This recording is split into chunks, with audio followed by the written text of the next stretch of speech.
Let's get the lunch started, and just thanks for joining us on this brisk morning, typical January again. Commonwealth North is, of course, hosting Governor Mike Dunleavy this morning, good afternoon, and welcome to January's forum.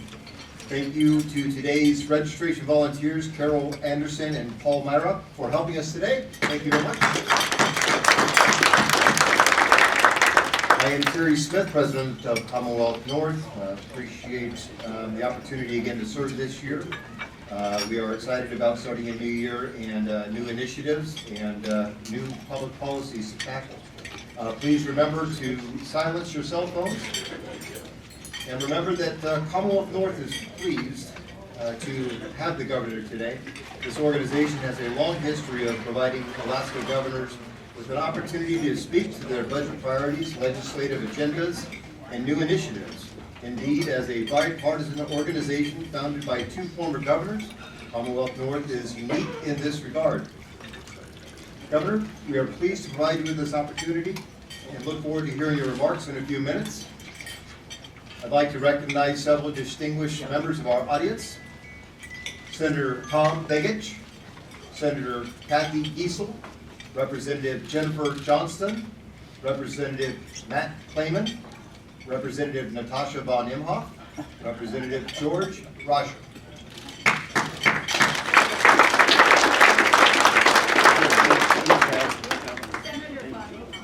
Senator von Imhoff, yes. Correction, thank you very much. Yes, apologize for that.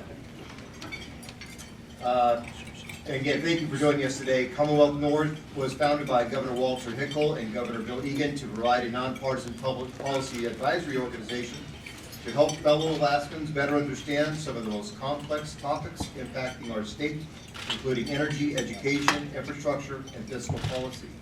Our mission is to educate Alaskans about the critical policy issues facing our state and to identify effective solutions. We fill a unique niche by connecting Alaskans with public policy makers for open discussions and thoughtful, deliberative development of public policy. We welcome your participation and perspective at our study groups and monthly luncheons and invite you to support us by becoming a member or underwriting our programs. Would the members of Commonwealth North please stand? I'd like to personally thank each of you for your membership and the tremendous work that you do each month in helping us frame these public policy issues and bringing your insight. So thank you.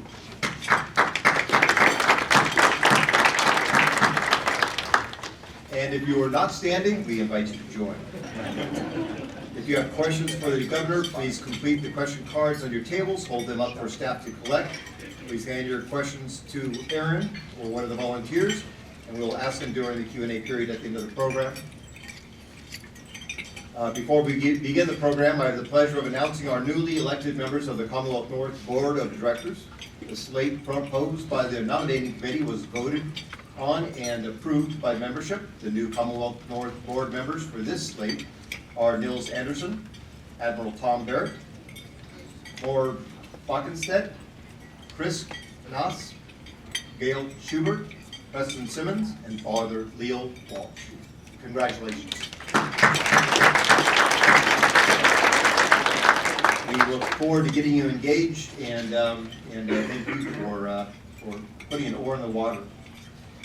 Governor, again, thank you for being here. Mike Dunleavy developed a unique perspective on Alaska over the last 4 decades, a perspective forged from his experience in the Southeast, 2 decades in the Northwest Arctic, the Matsu Valley, and our state capital. Next Tuesday marks the beginning of the 2nd legislative session since he was elected governor in 2018. Governor, the floor is yours.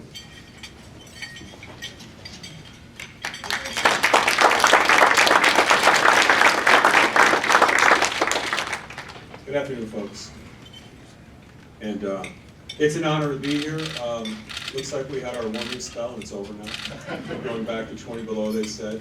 I was just up at Point Hope yesterday. It was actually about 5 above. It's kind of warm there. But so we just finished the hottest year on record in Alaska, and now we're into the coldest year in many respects in Alaska, in South Central Alaska.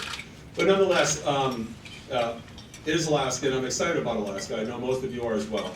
and I'm excited about our prospects in Alaska. And I'm going to go over a few things I want to talk about. There's some headwinds that are going to push against us a little bit, but I think as we pull together as Alaskans, we can overcome that. It's similar headwinds that we've always had in the state of Alaska. Before I do that, I want to just touch upon some very, very recent news that just occurred here with the trade agreement with China. I think some of you may have heard about that. It's, we're going through the details, but we can tell you a couple things that we're pretty sure we know. But it just came out, so I just want to talk about some of the things that were agreed upon. So stage one of that trade agreement with China that was signed today totals about $200 billion. This first phase covers the next 2 years, with China agreeing to purchase $100 billion each year in U.S. goods, $40 billion in agricultural, and $60 billion in other goods for a year for 2 years. Of that money slated for agricultural purposes, fisheries and timber are qualified products. What we found, though, is it appears that pollock may have been left out, so we're taking a look at that and see, going through this again to see what the details are. But it appears that at this go around, the pollock may have been left out, and so we're going to have to work on that if that's the case. You know, our administration, along with the fisheries and timber industries, have worked with the ambassadors' trade efforts, Lighthouse's trade efforts, and office to ensure that they understood Alaska's needs, our specific needs here in Alaska, and how hard we have worked to open up China for business for Alaska. And while China has agreed to make these purchases, we have to continue to work hard to make sure that Alaska's marketing efforts continue to be robust and successful. And so we're currently reviewing the details of the trade agreement, and we'll probably be making some announcements on that once we get all the details understood as to how it impacts Alaska. But it appears to be a step in the right direction. And we're hoping that we can build upon it, we mean the United States can build upon that, and that Alaska is a beneficiary. So talking about trade and talking about resources, which Alaska is, and talking about what our future is going to be. And we'll talk about the budget towards the end, and I'm going to be here for some time to answer questions that y'all may have on what my perspectives are going forward. But basically, you have to look at Alaska's history to understand where we're going. Because sometimes when you read the newspapers or you hear people talk or groups talk down south about Alaska, I think a lot of people get a skewed vision, some in Alaska, but a lot of folks outside of Alaska. So we have to look at Alaska's history. We were purchased by Seward in 1867, really for 2 reasons. And I talked about this in a discussion last week with the Chamber. 2 reasons. One was the potential for resources, obviously, but also our position on the globe. Back then, we were just ending the era of manifest destiny, where you march across the continent and you claim land for the United States. Well, what was happening in Alaska at the time was it was owned by Russia, obviously, or possessed by Russia. The British were interested in going west across Canada and taking that part of North America as well. And so, in a manner of speaking, we beat them to the punch, and we had an agreement with Russia, and we purchased this possession of Alaska at the time, the territory of Alaska. So again, it's important to understand why we have Alaska. It was for resources, and it was for location. And those 2 things were important and are going to be important. So let's jump ahead to statehood. We pushed to become a state. During that discussion to become a state, it wasn't as easy as people think.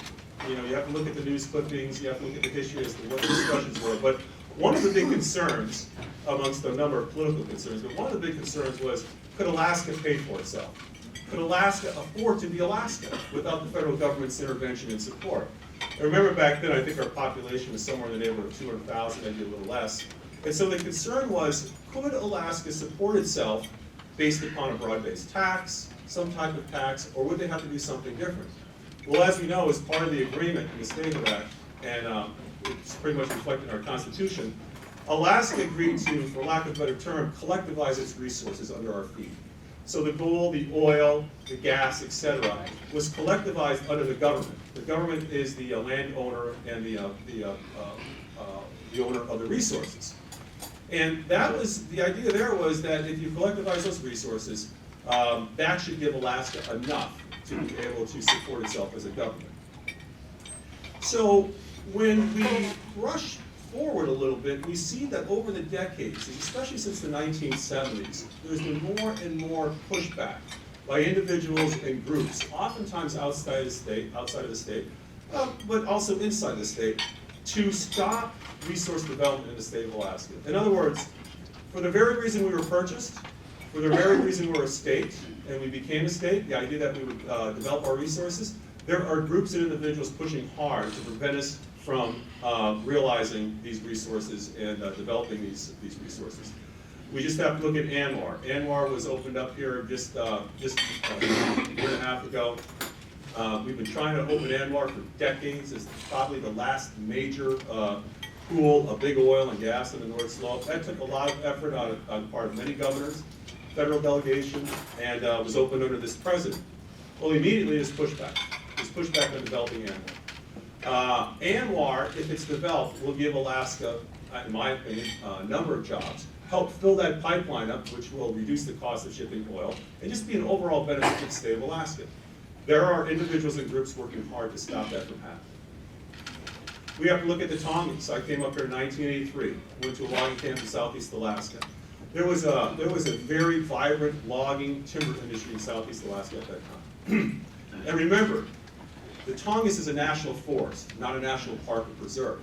So the idea was that the Tongass would be multi-use, it would be managed for multi-use, timber, recreation, mining, etc.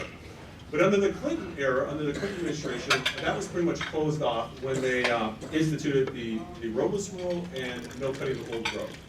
So these big mills, these big operations basically died almost overnight. And if those that live in Southeast understand that the actual mills themselves have been taken apart, they are no longer there. And so whatever timber industry we get back in Southeast Alaska is going to have to start from almost ground zero and grow. We have some mining interests in Southeast Alaska. We're going to talk about that because the rare earth issues are going to become really important for the state of Alaska and for this country. But again, you have the Tongass, you have ANWR, you have OCS, you have mineral finds out west, for example, such as Pebble and Donlin, etc. All of these projected projects are running into headwinds. You've recently seen where Goldman Sachs has said that they are not going to do business with oil investment in the Arctic. I think Barclays just came out too and said something similar. You're going to see more and more of that in an effort to close Alaska down. So the question we as Alaskans have to ask ourselves, no matter what side of the political spectrum we're on, is if we're not going to be able to develop our resources, how do we pay for the programs in the government that we want? How are we going to move forward as a state if we cannot develop these resources? Keep in mind that these resources are in demand throughout the world. These resources will produce jobs. These resources will produce wealth, will produce revenue for the state of Alaska. And one issue that people seem not to talk about is if these resources and these projects are developed in Alaska, we have some of the best environmental regulations in the world here in Alaska. And if you really care about the environment, if you really care about saving the environment, not having the environment wrecked in any form or fashion, you're really better off having our resources developed here. So, in essence, we all benefit if we have our projects developed in Alaska. If we push them overseas, you know what goes on overseas. For example, I was late one night, like a lot of us do, I was reading, and I came across an article in National Geographic, Solomon Islands. There's a Malaysian concern in the Solomon Islands, logging. And they talked about how the villagers start to see their rivers run red, all kinds of environmental impacts that this logging operation has had. Why? Because they don't necessarily have the regulations that we have here in the state of Alaska. And so we have to decide as a state if we are going to allow outside groups and some inside groups and individuals to shut Alaska down for future development. If we are, we need to have a discussion as to how we're going to be a state going forward. Because our whole system, capitalist system, economic system over the past 200 years is predicated upon growth. If we can't grow as a state, if we can't develop as a state, then there's not going to be any demand for folks to come to Alaska. There's not going to be demand for real estate, restaurants, etc. So this is going to be a very important discussion that I'm going to have with everybody in the legislature, regardless of party, regardless of affiliation. We have to have a robust discussion as to whether we are going to allow ourselves to have our future determined by outside interests. Again, this is not a new fight, but the issue as we go forward as we no longer have 2 million barrels going through the pipeline every day, we're probably going to have to fight harder and harder to make sure that we can survive as a state based upon what Seward's vision was, and also the framers of our Constitution, those that fought for statehood. The other thing that was important for Alaska, obviously, was location. And back then it was geopolitical discussions to keep the British out of North America, the western part of North America. Well, this location is going to become very valuable to the state of Alaska for a whole host of reasons. We now know that we have the second busiest cargo airport in the entire United States, and it's growing. There's going to be about a $500 to $700 million development projects going into the international airport over the next several years. This is going to produce a lot of jobs for the Anchorage area. It's going to be good for Alaska. We're the 5th busiest in the entire world in terms of cargo handling, and that's probably going to grow. And so our proximity to Asia is going to be incredibly important. And I bring up some of these facts because, quite frankly, I get a kick out of some other people. You know we're the northernmost state, right? You know we're the westernmost state, right? But you know we're the easternmost state. The only thing we're not is the southernmost state. We are so far east or west, depends how you look at it, that we're closer to Australia than California is. People don't realize this. So our proximity to Asia is going to be very valuable. I started this talk off by discussing how we just settled one part of the trade agreement with China. This is going to be a real benefit to Alaska, I believe, going forward. And as we talk this year in the legislature and amongst Alaskans, what do we want the state to look like? We've got to think about not just today or next month, but 5 years from now, 10 years from now, 20 years from now. What is the Alaska we want to create for our kids and our grandkids? And that really needs to be discussion now. Many of us will be gone by then. But the seeds that we plant today for what that future is going to be incredibly important. And we want our kids to look back and say, it was those folks 20 years ago that either set the stage for an Alaska that they could live in and be proud of, or it was us that dropped the ball and caused Alaska to go off the rails. So our location is going to be huge. The other part of our location that's growing rapidly, I just had a phone call this morning for an hour with the White House. They called. They wanted to talk about Alaska. They wanted to talk about Alaska because of the warming Arctic. The Arctic is warming. I mean, doesn't feel like it today, but it is. We had a hot year last year, and there's no doubt that it is warming. We don't know how long that'll keep happening, but if it continues to progress like it is, we're going to have more and more open water in the Arctic. China has already declared itself a near Arctic nation. China has. You already have Russia there. Russia is an Arctic nation. So what is Alaska's role going to be in this? Are we going to be the guardians of the Arctic? Are we going to come up with a more robust presence with our federal government and possibly our U.S. Army, Navy, and Air Force? That's part of the discussion that's happening. The other thing that's important in Alaska, just dropping back to resources for a moment, is the concept of rare earths. Rare earths, you're going to hear more and more about rare earths because these are the elements, these are the rare earths that go into electronic components. These are the rare earths that go into things like batteries and your entire digital world. And a lot of these rare earths, unfortunately for America, are located where? In China. But Alaska is blessed with rare earths. We have a graphite find out by Nome, Alaska. Nome's been famous for gold.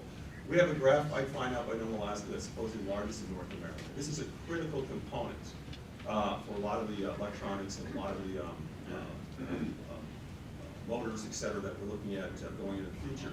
So if you're an individual or you're a group that really believes, for example, in a renewable energy looking forward, Alaska is going to be key to that. If you are an individual that really wants us to have a robust defense for the United States of America, these rare earths are going to go into those components as well for defense. And so the White House is Alaska's on the map for a whole host of reasons.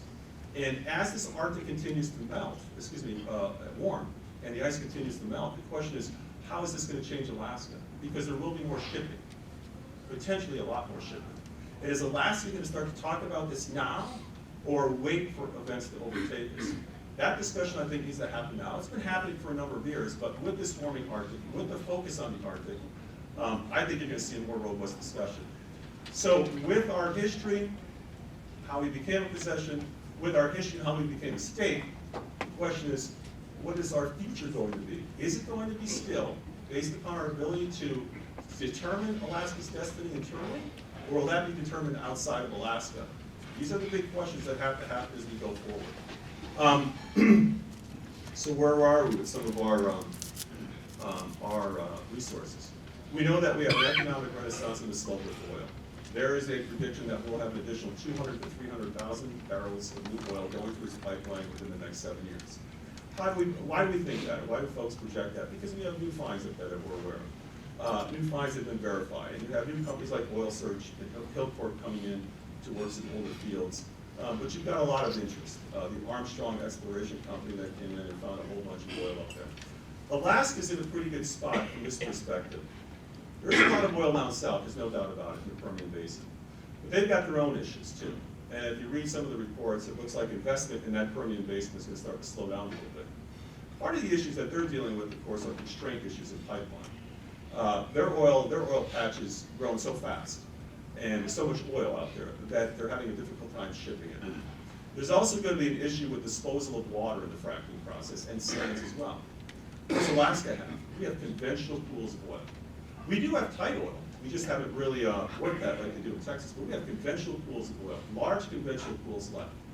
And we have capacity to ship that. I was at a conference back in March, just to try and find out what people think of Alaska down in Texas. It was a CERA conference, a pretty big conference internationally. And we talked to a whole host of investors, and they kind of reminded us, the team that went down there, what Alaska has to offer. And one of the things that Alaska has to offer is location again. We have free access to the Pacific Ocean. We are not encumbered or tied to any other sovereign to get our product out to the world. That was huge for them. Our capacity in our pipelines was huge for them. They studied the earthquakes that we've had and how the earthquakes have not damaged this infrastructure that was designed to do what it was supposed to do. That's huge for them. They look at the Port of Valdez and its ability to handle capacity for more oil. That's huge for them. And so with our location, our resources, our capacity, our infrastructure, and the new tax bill that went through a year and a half ago, I believe it was, under President Trump and our Congress, that made America a place to invest. There are outfits really looking at Alaska right now. You've heard about the discussion regarding ATA, Alaska to Alberta Railroad. Part of the reason that's being discussed more and more, and this is the next step I want to talk about here, is the changing politics in the lower 48 parts of Canada with regard to resource development, especially fossil fuels. We're considered right now by a lot of investors to be the only sovereign on the west coast of North America to still be open for resource development and transshipment, Alaska. California, Oregon, and Washington, and British Columbia are continually closing down the ability, making it more difficult to ship fossil fuels across their state or provincial lines. There's still demand for these fossil fuels. So the ATA railroad discussion really is about how does Alberta ship its tar sands to market, because it's very difficult to ship across provincial and state lines right now. That's a big discussion. So you have investors looking at Alaska and looking at all the things we have to offer, but they have one big question. What will Alaska's politics be like in the next 2, 5, 7, 10, 20 years? Will Alaska go the way that a lot of states are down south and British Columbia is going? Will we become a state that decides on our own, or with the help from folks outside, that we no longer want to be a resource-producing state? That we no longer want to rely on oil as a big component of our resource base, our budgets, our revenue? This is the question that they have. And so they're watching politics constantly in states. New Mexico, for example. Southwest New Mexico is projected to produce over 800 to 900 barrels of oil as a result of being part of the Permian Basin. But the politics in New Mexico changed in the last election cycle. So investors are looking at that to see if this is going to be a permanent change, or is this just a temporary glitch? So again, they look at us, the world looks at us, and they wonder what Alaska is going to be going forward. We know what we were, we know how we became a state, and we know what these resources have done for this great state. We are in, what is this called? The Petroleum Club, right? This is the Petroleum Club. What is Alaska going to look like? Are we going to have jobs for our kids? Are those jobs going to be based on resources? The other thing that we're doing is we're working hard at trying to diversify our economy. And I know that's difficult. We are a small market, detached from the rest of the country, far away. But again, our proximity to Asia, I think, is going to serve us well. I think we have a real opportunity, if we can get some of our costs under control, if we can get our budgetary issues answered going into this next year, I think we have some real opportunities to see some of that capital that's been developed over the last 10 years because of the robust markets down south and the tax bill that was passed to land here in Alaska. I already talked about $500 to $700 million of new investment at the airport. There's new investment on the slope to the tune of billions of dollars. What will become of those other mining finds, and what will become of the Tongass and Southeast? That story is still to be written. But we do have opportunities, I believe, if we get our costs under control, if we can agree upon in the state of Alaska ways to generate cheap electricity for our citizens, and our politics are such that investors feel confidence in this state, I think we'll see more investment in the state of Alaska. And so I'm pretty optimistic. Again, the White House, the White House sees some real opportunity for Alaska because of our geopolitical location and our rare earths, and you're going to hear more about that discussion. And so, how much time do we have? A couple more minutes. So let's talk about last year's budget. Yeah, thank you. This is cool. Excuse me. Now, in order to talk about last year's budget, we have to go back several years. We are, unfortunately or unfortunately, our revenue is based to a great degree upon oil. When the oil price dropped from about $110 a barrel down to $26 a barrel under Governor Walker's administration, some difficult decisions had to be made. The previous administration made an attempt to address this fiscal gap, this fiscal issue, through looking at the PFD differently, also introducing a number of different taxes. The people of Alaska and the legislature at the time were not in agreement with those moves. As a result, we had to rely on our savings account, which was about $14 to $16 billion in the constitutional budget reserve at that time. We spent that down to support a government that's this big with revenue this big. So we've been filling that gap with savings over the past several years. Last year when I came into office, oil in October, I think it was about October 10th, was $85 a barrel. We watched it going up all through the election cycle, the campaign cycle, and we thought that maybe, just maybe, oil might stay at that level. If it did, the projection was we would have $2 billion in additional revenue for the state of Alaska. This would have allowed us to do a step-down approach gradually over several years regarding our budget, because our budget is still out of whack. By the time we started to put the budget together and get ready for the legislative session in late December, it hit $54 a barrel. The predictions then at that point was oil was going to drop further. But what's the lesson that we learned? You don't know what the projections are. Anyway, long story short, we had to make a decision on how we were going to address this. We looked back at what the previous administration tried to do, and we looked forward to try something different, and that was reduce the budget significantly to begin a discussion, because the previous administration made an attempt. We figured we would make an attempt through reductions in the size of this budget. We know how that was received by many Alaskans. Many Alaskans did not agree with that, and we understand that. It's a lot easier to add money to a budget than it is to take money away from a budget and programs away. And so last year, we started off by reducing the budget somewhere in the neighborhood of $600 and some million by the end of the session. And then with some of the add-ons to the budget and the supplemental this year, we're probably going to be looking at reductions that are somewhere in the neighborhood of $400 million. Our projection on revenue this year is about $1.9 to $2 billion, which means we'll still have a government at $4.4 billion. We're still short. You can see a significant amount of money. So this is going to be a very important year for all of us. And there's no doubt that last year was a contentious year. I mean, you just have to flip open the papers. And that's probably the one thing I can kick myself on. Well, that's not true. I was going to say I should have bought stock in the newspapers. I probably would have made a couple bucks on it. But nonetheless, the reason folks, there was contentiousness last year is because we have a very diverse state. We have very diverse views on how things should be fixed. It's not that they're bad people or good people. It's that we all represent different parts of the state in the legislature, and the governor, of course, has to look at the entire state. And so my hope is that we can have some pretty good discussions this year. We went in with a flat budget this year. Part of it was not to be a distraction. Part of it was to allow the legislature to come up with, I hope, are some good ideas to help solve this issue together. And so we want to work with the legislature, we want to work with all Alaskans. I will be going to every community I possibly can. I was just up in Point Hope yesterday for a day. We'll be going back to as many of our communities as possible. Talk about things like the ferries. Talk about things like education. Talk about our formula-driven programs and what we want to do there. Talk about our funds that have a lot of fund balances. We have a number of programs with fund balances. What do we want to do with those fund balances and those programs?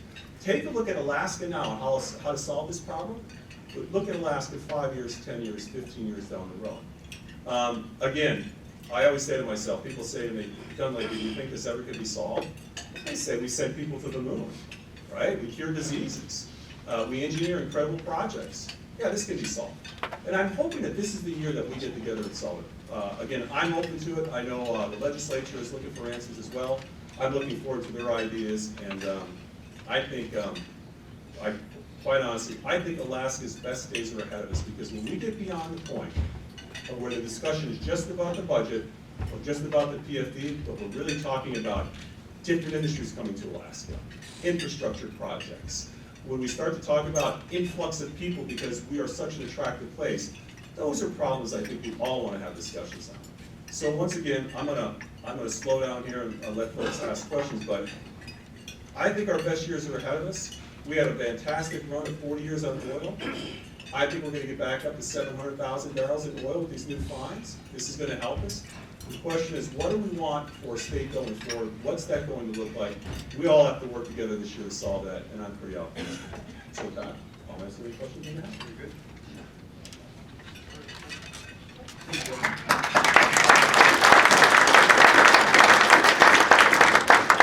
If you have cards, we'll, Aaron and we'll have some folks running around to see if we can pull some cards out while you're getting your food in front of you.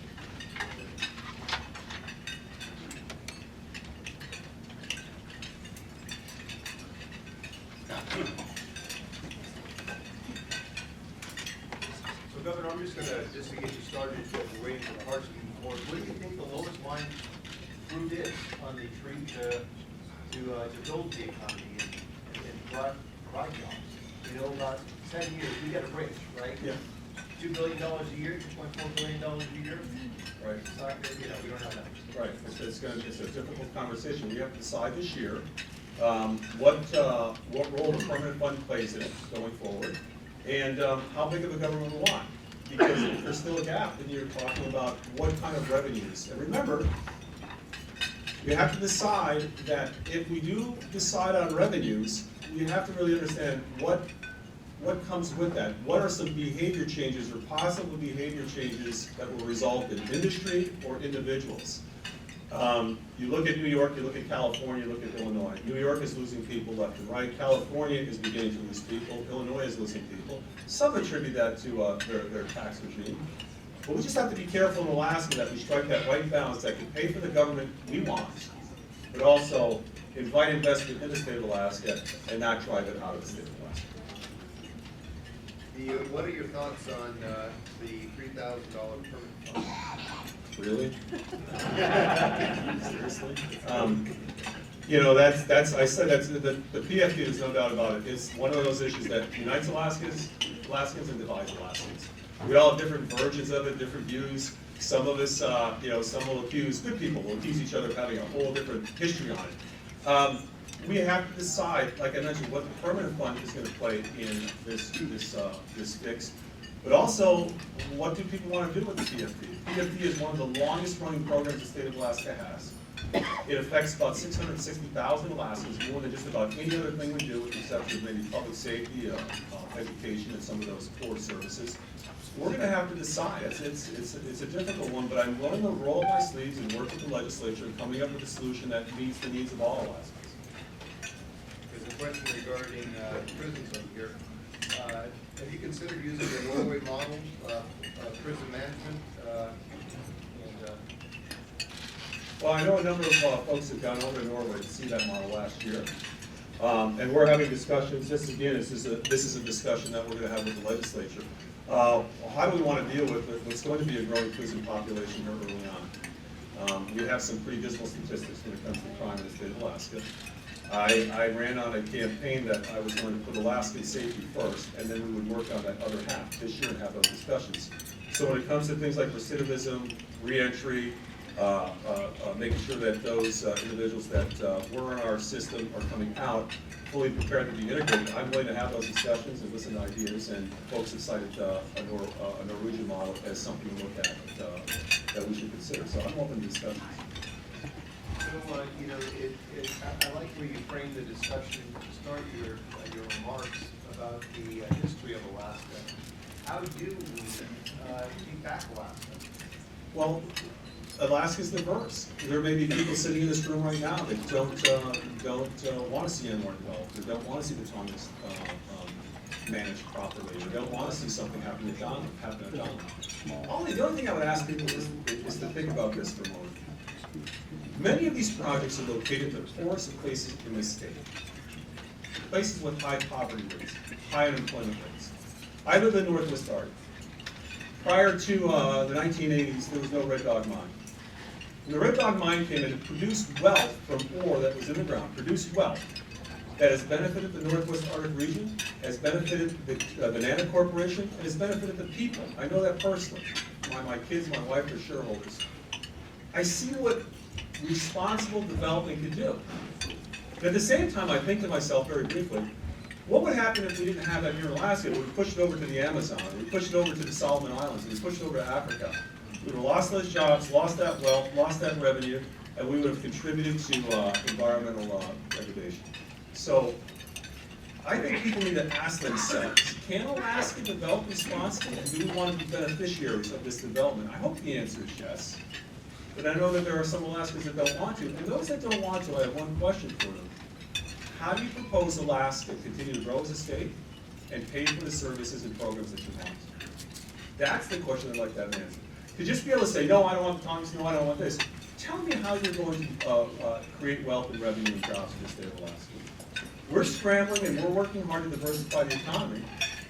We believe Alaska has a future in the digital economy. Especially if we have discussions about being wired and having more and more broadband access. But nonetheless, how are we going to pay for this going forward? So one of the topics you raised was the rail between Alberta and Alaska. What are your top large projects or infrastructure to develop this young state? Well, again, once we get beyond this issue of the budget and the budget deficit, we'll have to have discussions as to what are our next critical infrastructure projects.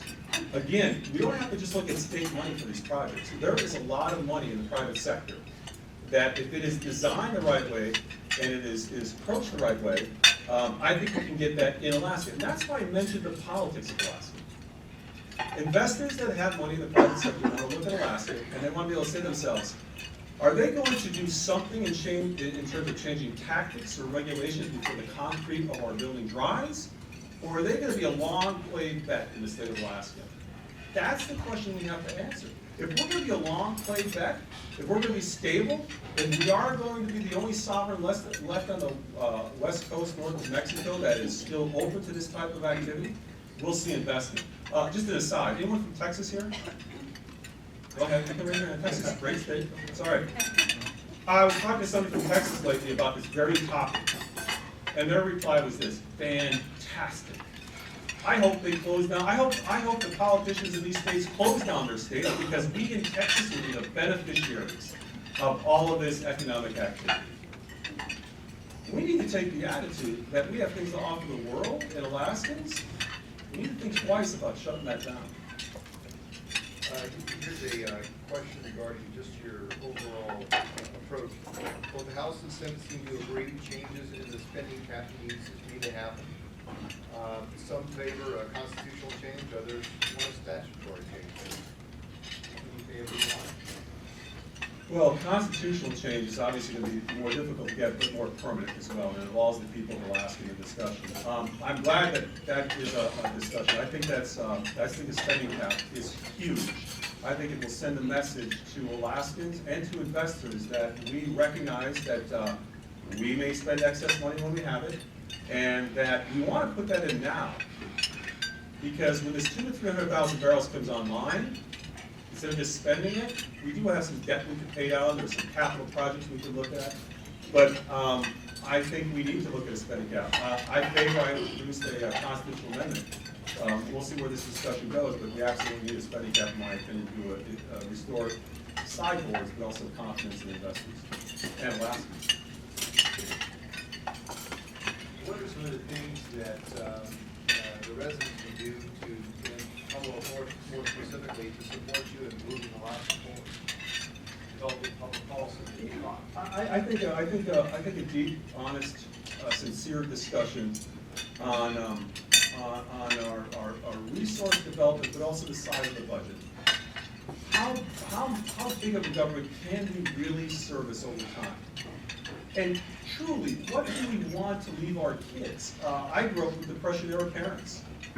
And one of their conversations they always had was they took pride in believing that they were going to leave you a better state, a better country than they got. I think that's our legacy for our kids, is when they look back at us, did we leave them a better state?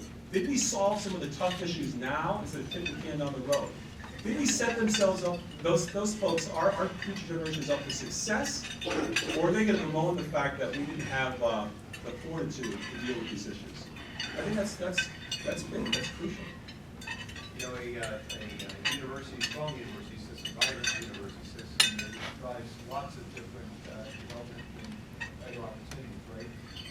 There's a number of discussions over the last years about how do we develop a tech industry, or what are some other things that really drive that opportunity? Any thoughts there? We talking about training folks for the tech industry?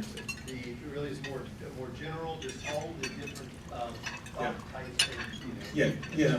I mean, here's something to think about. So people may be thinking that he's talking about two different things: diversifying the economy and fossil fuels. The demand, the big demand going forward is going to be for electricity, cheap electricity, and fossil fuels right now underpin a lot of that electrical output. But nonetheless, the more we go to quote a renewable economy, electric cars, electric trucks, more computers, more digital, more automation, that's more electricity. So Alaska has some tremendous opportunities if we can agree on how to produce cheap electricity for Alaska. Is it gas on the slope? Do we run a direct current line down? Is it Guantanamo? There's a new and interesting, it's been around for a while, but the whole idea of pumped hydro would be Kootenai Lake with possible wind. Do we look at coal? What do we look at to harness this cheap electricity? Because when you look at a place like Iceland, and I've had people dismiss that comparison, same latitude, isolated, small population. Iceland doesn't have the gold, the silver, the timber, the oil, the gas. But what they have is politics that's able to harness what they have and put it to good use. So their electrical rates, in many cases, are 3 and 4 cents a kilowatt. They have smeltering plants for aluminum. They don't have bauxite on the island, the aluminum ore. They bring it in, they smelt it, they create jobs for their people. We've got to look at cheap electricity. We have to harness it. We have to agree on a mode to generate this electricity. If we do that, I think that becomes more of an enticement for secondary processing and potentially some forms of manufacturing when we come to the state of Alaska. Our costs are high. That's going to be the key. Our costs are high now. Are we going to make them higher by continuing to grow the budget and potentially taxing folks in a certain manner? Or are we going to try and keep our costs competitive? Costs across the board, healthcare costs, electrical costs, you name it. Are we going to try and keep them competitive so we can get more investment here? That's the discussion, the bigger discussion we should have.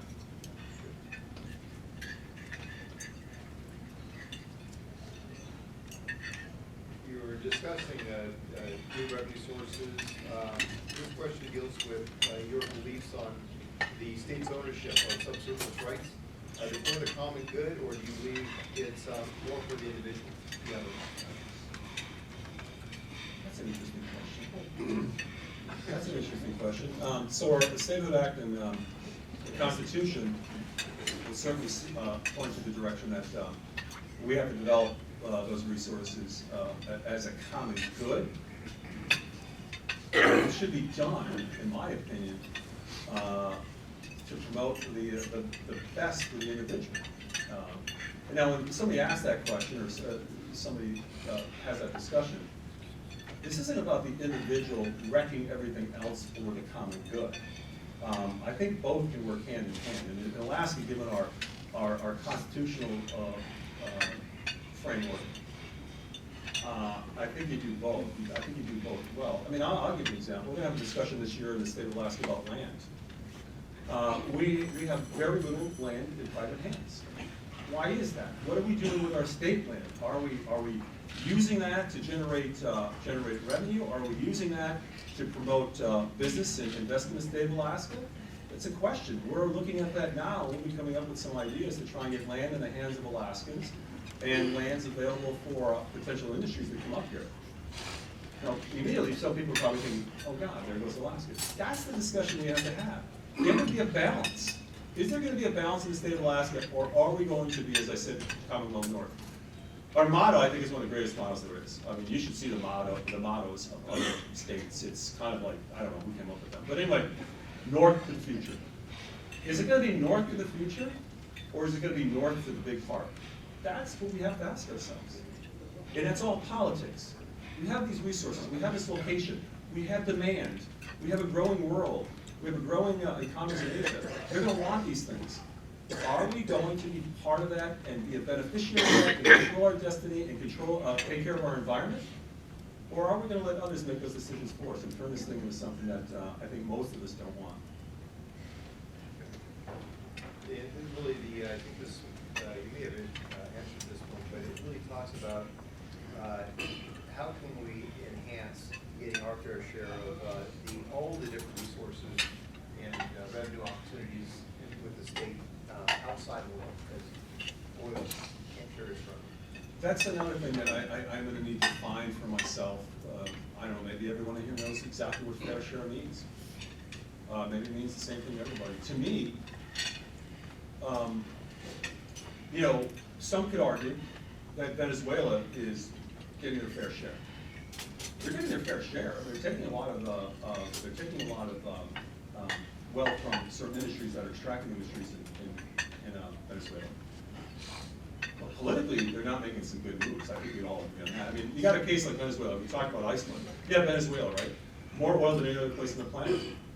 Gold, bauxite, iron, timber, you name it. They didn't run out of these minerals, and they didn't run out of this oil, and they didn't run out of these trees. They ran out of good politics that's wrecking that country. So the question is, how do you define fair share versus how does she define fair share? And can we come together on that so that it benefits Alaska?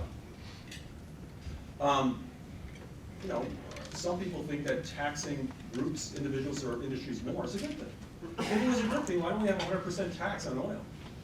Or 100% tax on the mining? You gotta have a balance.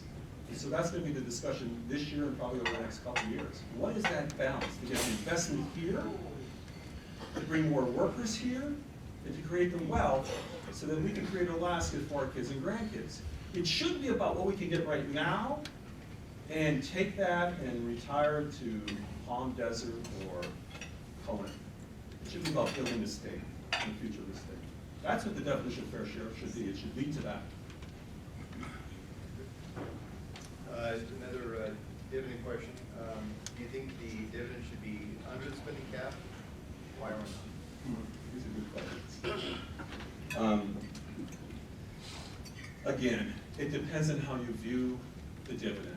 If you view it as just government spend, it's just government spend, then there'll be those that want to put it under the cap.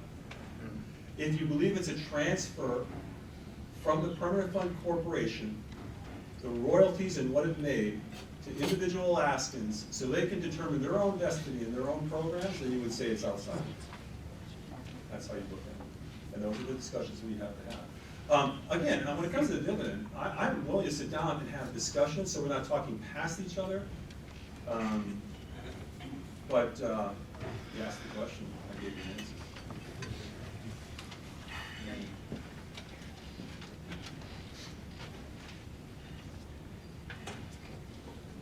So this comment deals with low voter turnout and the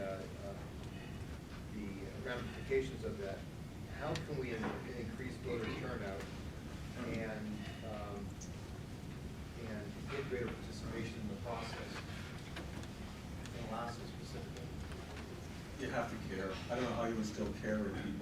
You have to care.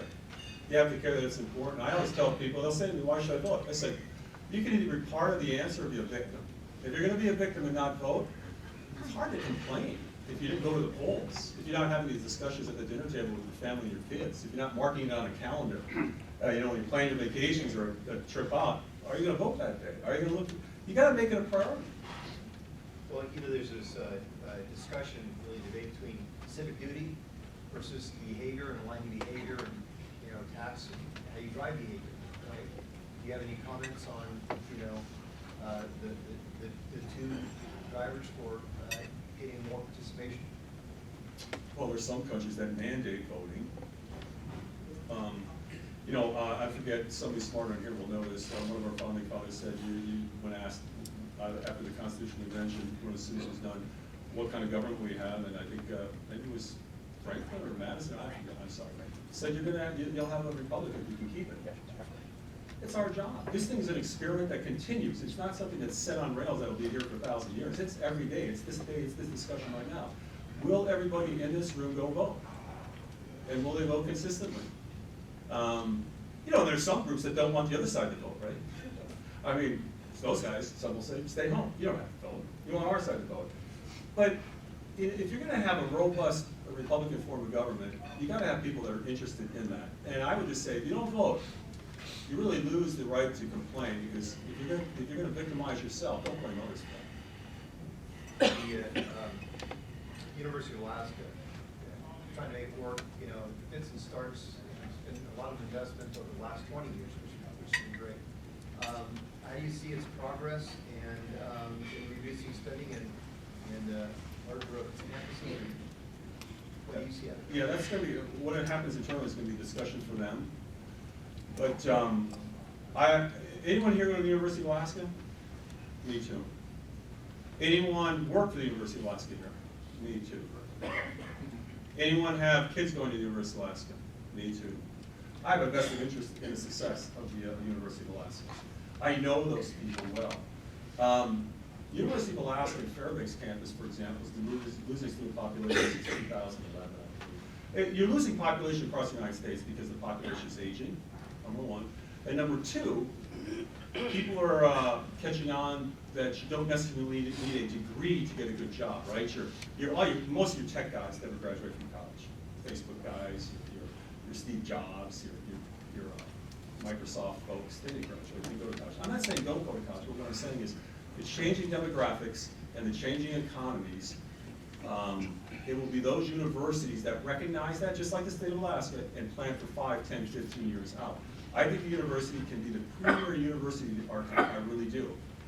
I'm not sure if the university, just like the state of Alaska, can be all things to all people at all times. I think that's a big ask. Do you have any comments on the relationship and balance of power between the three branches, courts, administration, legislature? Do you have any thoughts on it? Just Do I have any do thoughts? you have any thoughts on just how things get done and I think it's pretty well laid out. how we can get better? I think it's pretty well laid out. I think we all understand, there's courts, there's the executive, and there's the legislature. And sometimes we bump into each other, but pretty much we've been pretty good at kind of staying in our lanes. Doesn't always happen. Not always happy with the decisions that the executive makes. We're not always happy with what the legislature does. Sometimes we're not always happy with what the courts do, right? But that's America. This is a business of people and interaction and the rule of law. We've done pretty good for over 40 years. So I have a lot of faith. This is a family argument here, folks. Okay, in Alaska, it's a family argument. But to get where we need to go, if it wasn't worth it, it wasn't worth fighting for. So I guess what I'm saying is when you see some of these arguments, because people are really trying to represent their constituents, we're trying to figure out a path forward for Alaska. I don't think it's necessarily a bad thing. If it leads to paralysis over a long time, it's probably not good. But the discussions, I think, are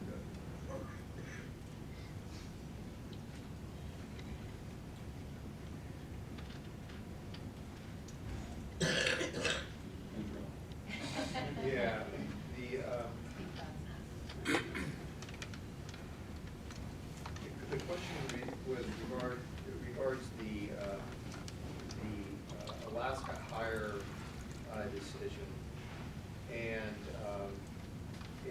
guess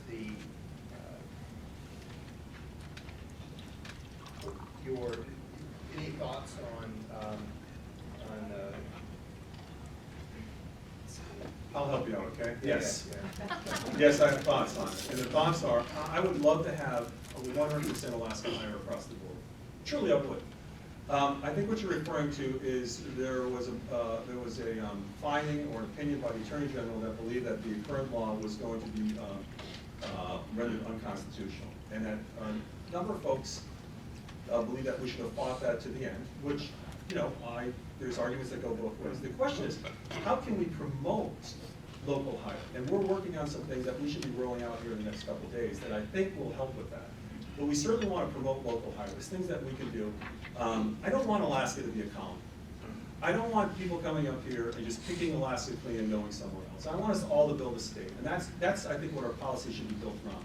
So I think in a few days you'll see, I know in a few days coming out of the administration will be some ideas on how to promote local hire that I hopefully will do just that. Very good. We've just got a couple of minutes, and then we'll wind this up. Do you have any other closing comments? Not really. I think if we look at 5, 10, 15, 20 years from now, I think we can come up with some pretty good decisions. I think if we're looking at what's going to benefit me tomorrow morning and in what guise, then you kind of get more into a dogfight on that. I think Alaska, I don't think there's any other state in the world like Alaska. We're the 17th largest country. Our location, as I tell people, we're America and so much more. We have so much more to offer. And I know that some people are thinking that the sun is setting on oil. It's not, right? I mean, in Alaska, the sun really doesn't go like this, right? It kind of goes down, okay? So it's not really setting on oil. We're just entering a new phase in oil that I still think will benefit us tremendously. But I think our location will benefit us tremendously. And the thought I would leave people with is this. Politics are incredibly important. The type of politics you have going on in a state or a city or a borough are incredibly important. You look at the Matsu borough versus the Anchorage borough, different places, diverse people. But we should be able to pull together as the state of Alaska to do what benefits Alaska and take a look at what the world is going to want and what we have to offer and how we can do it better than anybody. I think if we pull together on that, you look back in this period of time and say that those folks really did put Alaska first, and we are all the beneficiaries of that. So that's what I think the discussion should be. Very good. And thank you, Governor, for attending today and sharing with us your thoughts. It's been a great discussion. We appreciate this is what makes Commonwealth North great, is that, you know, it's unbiased. We work to educate Alaskans and represent all sides. So thanks again. Everybody, just on your way out, we do have maps for sale for that celebrate the 150th. I think you already got one of these, but if you want an extra one, we appreciate it as a parting gift. Well, thank you, and with that, we're adjourned. Thank you.